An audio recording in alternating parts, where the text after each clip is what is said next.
Afternoon, hope you are staying safe, happy and healthy. सबसे पहले तो हैप्पी नवरात्रि। नवरात्रि का पहला व्रत आप सबके लिए शुभ हो, पूरी नवरात्रि आप सबके लिए शुभ हो। मेरा भी आज से व्रत शुरू हो गया है। एंड हैप्पी रमदान, हैप्पी गुड़ पड़वा। सो अभी तो मेरी हाउस हेल्प आ गई है, तो मुझे बहुत आराम हो गया। मेरे चेहरे के ग्लो से आपको पता चल रहा होगा। एनीवेज, मैं चाय और यहाँ तैयारी कर रही हूँ लड्डू बनाने के लिए। हाँ, मेरे बच्चे एक स्पेशल लड्डू है जिसको बोलते हैं सैंड वाले लड्डू।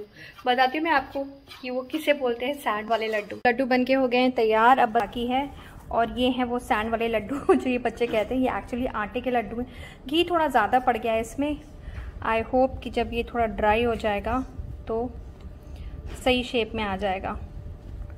मैं फटाफट ये लड्डू बांधती हूँ और पहले भगवान जी को चढ़ाती हूँ। आज हमारे घर एक Nigerian entrepreneur and she is very sweet. She is doing mushroom business. You can check out her channel. I will tag it, and even I will tag the Instagram ID also. So whomsoever are seeing from Nigeria, you can contact us. And the surprising thing is, this girl I met last year, and that time she was normal Nigerian eating girl, and now she is completely vegan. So before asking the story that why she turned vegan and what motivated her, I wanted to record this also for everyone whomsoever is turning like vegan. And this, like everyone knows that Nigerians always eat meat. They every time, breakfast, dinner, lunch, every meal. Even if no meat, what I know, they will add crayfish. But there should be something for you. Like turning completely vegan, because I offered her some laddu which I was showing you, and she said, "Is it plant-based?" I was like, "What?" Okay, and I saw the shock in you. Seriously. And still I'm thinking that what should I make for you?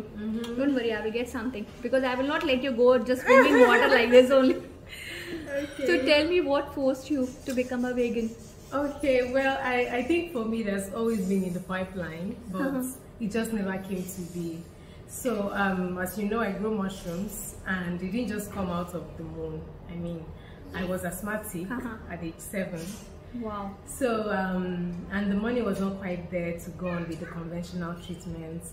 And in one of those visits to the hospital, my mom asked the doctor if there were any tribal or herbal treatments that I could take to help the process. And the doctor,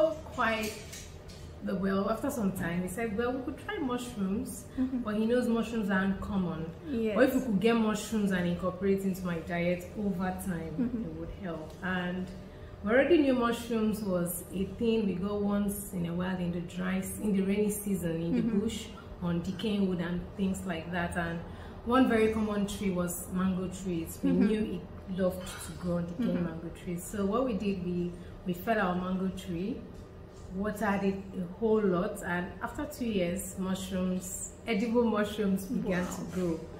And from there, I was always on mushroom diet. I would drink mushrooms, sleep mushrooms, eat mushrooms. In fact, so at that point, my family also had to integrate a lot more mushrooms into their meals, so it won't seem like I'm being sidelined, you know. So that automatically made us reduce meat and did more of mushrooms. At some point, we were vegetarians, you know. So growing up, I left home and I'm already used to mushrooms. I love mushrooms, but I can't get mushrooms because in Nigeria at the time, you know, there are no like mushrooms where you could just walk into a store and get mushrooms, except canned mushrooms, you know. And we know the downsides to depending on lots of canned foods. And before now, after being on mushrooms diet for 7 to 10 years, you know, I didn't have any asthmatic attack. Wow. You know? We're just discussing the way we are now. And then my mom was like, hey, when was the last time we had? And I'm just like, well, see, this is the magic chicken. Yeah, magic chicken. So until date, so I'm like, okay, I know we don't grow mushrooms, but there are countries that grow mushrooms, so how do they do it, you know? So that motivated me to learn how to grow mushrooms. And why should I enjoy the magic chicken alone, you know? It has to be made available for others. And I know there is a lot of benefits to plant-based nutrition. So I've always made research, you know, about plant-based, issues relating with high cholesterol, and whether we like it or not, it's somehow still tied to our over-dependence on meat, on animal protein to a very large extent. So this just means the lesser you go, the healthier you are. So it just made sense to cut it off. And I think for 2 years now, I've been procrastinating. Okay, I'll start in May. Okay, I'll start in June. But I think November last year, I just threw out everything. I made my chunks, I made my soya milk, so I just started without no plans. I just started, and since I've not looked back, and I'm really not missing. Because I know, Eti, like here in Lagos, it's quite tough to find, vegan food. Exactly. What I have seen around, because like for some months as a Hindu, we don't eat meat. I told you na, and so, like for me, today is my fasting. Like for continuous 8 days, I'm on fasting. So I'm not eating any rice, no lentil, no meat, no egg. So I have to be completely on potatoes or some dry fruits. That's it. But if I'm going outside to find something like this kind of vegan, because which is not having meat, it's quite tough. And if you're getting, it's too expensive because it's labeled organic vegan in the high-end stores. It's quite expensive for you, because I have been to your place. It's quite far from Lagos, in the outskirts. So hats off to you, girl. You're managing it very well. Yes. So for me, I'm not big on processed foods. I'm not big on eating out. So I know, as a rule, if you want to be, should I say, an eat-out vegan, it's going to be very expensive. Yes. Extremely expensive and unrealistic. Exactly. So what I do is I'm 100% homemade meals. So I try as much as possible to make my meals. So if I'm going out, I just have to have something, except I just don't want to eat. But if I'm going out and maybe on a journey, I'll need to have something which I would eat, because I know options are not out there. So I was supposed to go on a journey, on a flight for a whole day, and when we had some stuff, some people were eating. What's up? What are you eating? So I made my moi moi. I brought out my moi moi, and I brought out water. I took the first. Okay, the next time I brought out something. I was like, you don't eat out?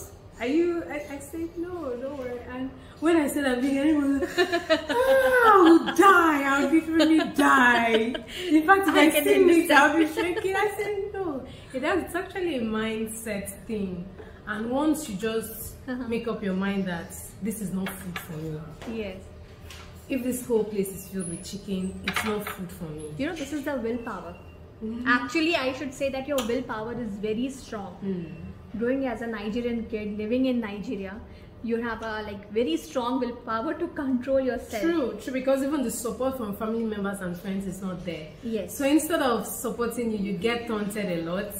This one doesn't eat meat. There you go. Sure, you want to kill yourself. You want to die young. But over time, the good thing is, being that I make my own meals, so somebody would just think my meals would be tasteless. But if you come over and I make meals for you and you're like, oh, really? So meals can still have taste without the meat, without the fish, without crayfish and the rest. So it just tells us that it's just in the mind, it's just in the head. Hats off to you. Hats off to you. Seriously. Okay, I got an option. बहुत बातें की, बहुत सारी चीज़ें पता चली, क्योंकि एती की शादी होने वाली है, वो स्पेशली बताने के लिए मुझे आई थी, तो मैं ये गिफ्ट दे रही हूँ as a token of love. ये इंडियन सूट है, आई होप कि उसको अच्छा लगेगा, बट मैं उसको रिकॉर्ड नहीं करूँगी, मुझे अच्छा नहीं लगता ऐसे किसी को देते हुए रिकॉर्ड करूँ। क्योंकि ये शाम और कल का वीडियो आज अपलोड हो चुका है, और मैंने जिसका इंटरव्यू लिया था उसका नाम है एती, और वो यहाँ पे एक मशरूम का फार्म भी चलाती है जिसका नाम है एती फार्म्स ग्लोबल। सो जो नाइजीरिया में है और उन्हें मशरूम चाहिए तो do check her Instagram page. मैंने उसका इंस्टाग्राम और यूट्यूब आईडी दोनों ही लिंक कर दिया है, प्लीज़ चेक करिएगा। And yes, she love the gift. So मिलते हैं कल, आज का ब्लॉग यहीं फिनिश करते हैं, तब तक के लिए टेक केयर, बाय बाय। आप लोग हैप्पी रहिए, सेफ रहिए, हेल्दी रहिए, and if you new to my channel please subscribe. आज रुद्रा नहीं है, रुद्रा चला गया साइकिल चलाने के लिए, अभी राजेश भैया लेट है, भैया जल्दी करिए।